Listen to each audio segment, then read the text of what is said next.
Hello, Glover's Own Large School District. I'm David Haller, Superintendent of Schools. I'm Jim Wager, Assistant Superintendent of Schools.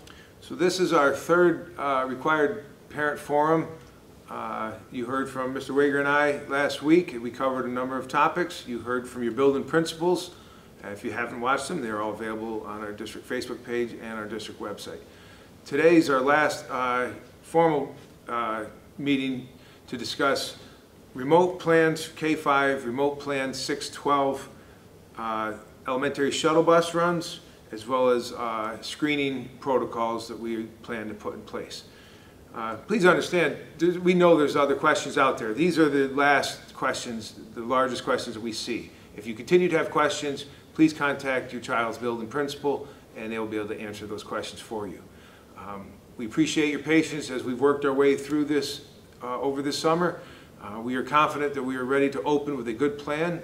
We're excited that over 80% of our students are going to be joining us in the hybrid model, and we've worked really hard to try to provide an option for those who seek full remote instruction. Mr. Wager, you want to talk about our remote options for K-5? Yes. Thank you to all those parents that used the online form to sign up. What we're looking at currently is being able to provide our fully remote students instruction with our own teachers at the appropriate grade levels. The system in which it's delivered will look differently than it did in the spring, with the emphasis on daily contact for our students.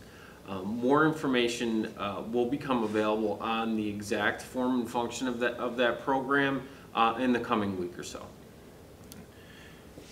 Our 6-12 remote option, we know that this is something that people have been waiting to hear. We are going to offer a fully remote option for our 6th through 12th grade students. It's going to look different than our elementary fully remote option because of the complexity of the secondary schedules and the number of teachers required. So what we've determined, and we do not necessarily think this is optimal, we believe optimal education in the current environment is the hybrid model with students attending school in person every other day. But for those of you who have determined that that is not what you want, we are going to record the in-person lessons and we're going to post them on the Google Classroom. Students will be Huskies or Dragons as though they were here each or every other day, and they will get their in-person lessons posted in the Google Classroom. It's going to be on the students to watch those lessons and to learn and to communicate with their teacher and ask questions. They are not going to be live. We may end up being able to stream some of those live, but there are laws, there's privacy laws that we need to contend with. So to start the school year, we are going to record our lessons, 6th through 12th grade, post them into a Google Classroom. Every student has a Google Classroom account, and from there, the students will be able to keep up with the coursework. Again, I can't reiterate enough that it's not optimal in our estimation. We feel the in-person model is what students need in this current environment. And hopefully we can get all of our students back full-time sooner than later. Mr. Wager, you have anything else to add to that? Just that this is an evolving situation, and we are definitely looking at a much better remote product than what we saw in the spring. Our teachers are much more adept at providing remote instruction, and our technological capabilities are still improving. You can expect to see an online registration form, much like the K-5 form, coming out either late Friday afternoon or at the latest early Monday morning. One of the other questions that has repeatedly come up as of late is the elementary shuttle bus runs. The district has provided shuttle bus runs since the reorganization of the elementary building several years ago. Although the district is not required to offer this, the Board of Education has made it clear that they want us to continue to offer these shuttle runs. We fully expect to be able to offer it. It may not be ready day one. That is something that has been made clear by the Transportation Department of HFM. They are still waiting on all the class lists from us, and the reason that they don't already have those is because of the number of students that are currently signing up for fully remote instruction.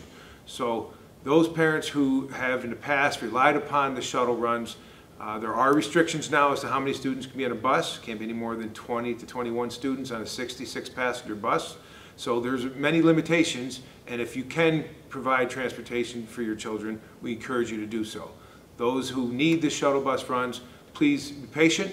It's something we hope and plan to offer, and there'll be further information coming on that in the near future. Next, we're in the process of deploying an app that can be downloaded to your phone where you can complete the required daily screenings of your child, which would be at-home temperature checks, a series of questions mandated by the state that they're requiring us to check every day. We also plan on doing temperature screenings of students as they come into the building.